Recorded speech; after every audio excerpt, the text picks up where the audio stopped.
mengawali debat pada malam hari ini dengan mendengarkan visi, misi, dan juga program kerja dari masing-masing calon presiden 2024. Dan kita akan langsung mulai dengan calon presiden nomor urut 1. Kami persilakan kepada Bapak Anies Baswedan untuk maju ke atas panggung dan menyampaikan visi misinya. Kami persilakan Pak Anies untuk segera menuju ke panggung utama. Pak Anies, waktu Bapak adalah 4 menit dimulai dari sekarang. Assalamualaikum warahmatullahi wabarakatuh. Selamat malam dan salam sejahtera untuk semuanya. Bismillahirrahmanirrahim. Negara hukum menempatkan hukum sebagai rujukan utama untuk memastikan hadir rasa keadilan, memberikan kebermanfaatan, dan memberikan kepastian kepada semua. Ini harus dipegang teguh oleh pemegang kekuasaan, baik yang di puncak dan seluruh jajaran. Tapi apa yang terjadi? Banyak aturan ditekuk sesuai dengan kepentingan yang sedang memegang kekuasaan. Apakah ini akan diteruskan? Tidak. Ini harus diubah. Ini harus dikembalikan.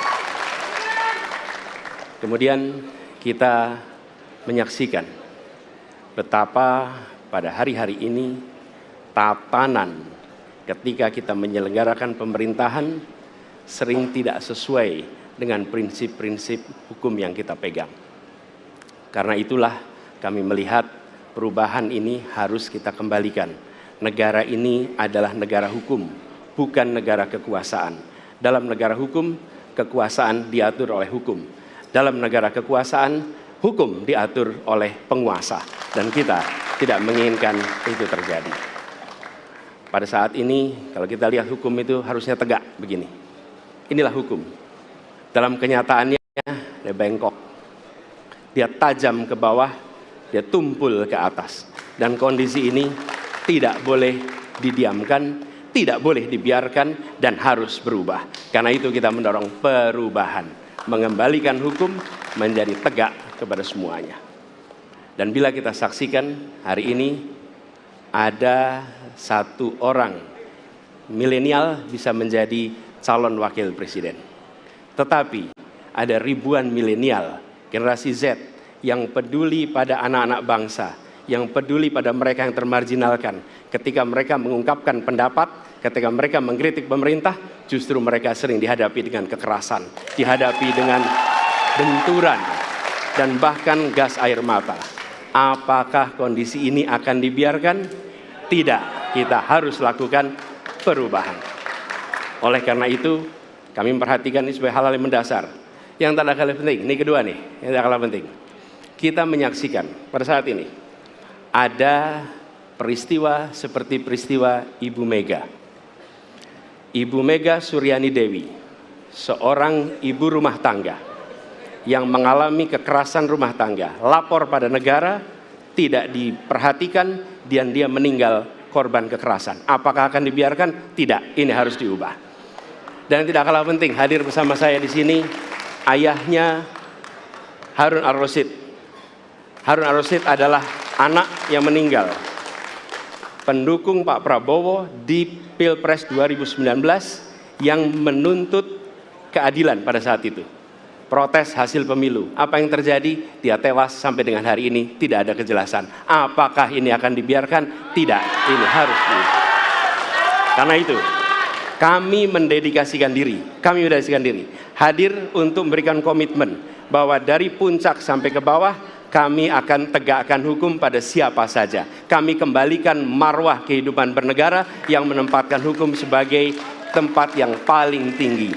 Dan ketentuan itu berlaku kepada semua, termasuk ketika menyangkut urusan ASN, menyangkut urusan TNI dan Polri. Terima kasih. Assalamualaikum warahmatullahi wabarakatuh. Terima kasih. Bapak Anies, kami persilakan kembali ke tempat. Berikutnya kami persilakan. Harap tenang. Harap tenang. Harap tenang. Harap tenang para pendukung, harap tenang. Hadirin, kita akan harap lanjutkan tenang. ya. Harap tenang. Kita akan lanjutkan. Kami persilahkan calon presiden nomor urut 2, Bapak Prabowo Subianto, untuk maju ke atas panggung dan menyampaikan visi dan misi. Baik, para pendukung Harap harap tenang. tenang, kita akan lanjutkan. Baik, silakan. Bismillahirrahmanirrahim. Assalamualaikum warahmatullahi wabarakatuh. Salam sejahtera kita sekalian. Shalom, Om Swastiastu, Namo Buddhaya, salam kebajikan. Terima kasih kesempatan yang diberikan kepada saya untuk menyampaikan visi dan misi. Kami menempatkan hukum, HAM, perbaikan pelayanan pemerintahan, pemberantasan korupsi, perlindungan terhadap semua kelompok di masyarakat sebagai sesuatu yang sangat penting. Karena itu dalam visi misi kita hal-hal ini ditaruh di paling atas. Kita sadar dan saya sadar sejak muda saya telah mengangkat sumpah untuk membela Pancasila dan Undang-Undang Dasar 45. Di dalam Undang-Undang Dasar 45, di situ pendiri-pendiri bangsa kita mendirikan sebuah republik. Republik itu harus didasarkan atas hukum dan kedaulatan rakyat. Itulah perjuangan saya selama ini. Dan saya pertaruhkan nyawa saya, jiwa saya untuk membela demokrasi, hukum dan HAM. Kita paham, kita mengerti masih banyak kekurangan. Tetapi kita harus bersyukur di tengah dunia yang penuh tantangan ketidakpastian, di mana terjadi perang di mana-mana, di mana negara-negara begitu banyak yang terjadi perang saudara, kerusuhan, Indonesia masih aman, Indonesia masih damai, Indonesia masih terkendali, harga-harga masih terkendali, ekonomi untuk rakyat kita masih aman. Karena apa? Karena kepemimpinan. Karena apa? Karena manajemen negara yang berhasil. Saudara-saudara, apakah di tengah 280 juta rakyat masa tidak ada kekurangan?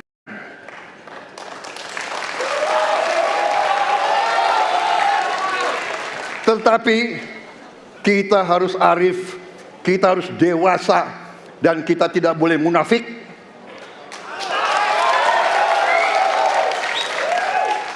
Pemimpin itu ingarso sung telodo, harus memberi contoh. Saudara-saudara sekalian, Prabowo Gibran, kita akan perbaiki yang harus diperbaiki. Kita akan tegakkan apa yang perlu ditegakkan. Dan kita bertekad memberantas korupsi sampai ke akar-akarnya. Memberantas korupsi sampai ke akar-akarnya. Saudara-saudara sekalian, saya kira demikian yang ingin saya sampaikan. Program kita baik, tujuan kita baik, keinginan kita baik. Mari kita berbuat kebaikan demi rakyat kita. Kita butuh persatuan dan kesatuan. Kita tidak perlu saling menghasut, saling mencela, saling menghina. Demi rakyat kita yang kita cintai, kita butuh kesejukan, ketenangan, kerukunan. Kita negara majemuk, kita negara ratusan kelompok etnis, berbagai agama besar. Pemimpin harus sejuk, pemimpin harus dewasa. Waktu Anda habis, kami persilakan untuk kembali ke tempat duduk. Baik. Harap Para tenang. pendukung diharap tenang, Hadirin. para pendukung diharap tenang. Para Hadirin, pendukung harap tenang. harap tenang.